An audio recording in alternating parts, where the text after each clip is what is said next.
सबक नंबर 11 लाल बहादुर शास्त्री।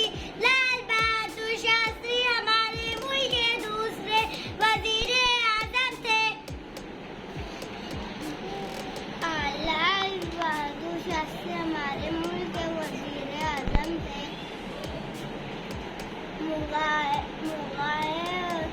सराय उनकी वालिद का नाम सरदार बसंत था।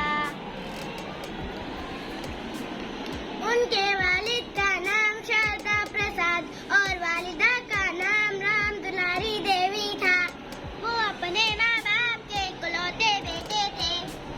लाल बहादुर शास्त्री 2 ही साल के थे कि अचानक उनके वालिद का इंतकाल हो गया।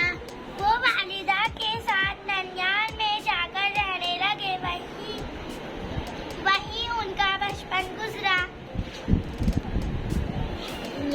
यहाँ वो अपने दोस्तों के साथ सैर को जाते थे और गांव की नदी में खूब तैरते थे।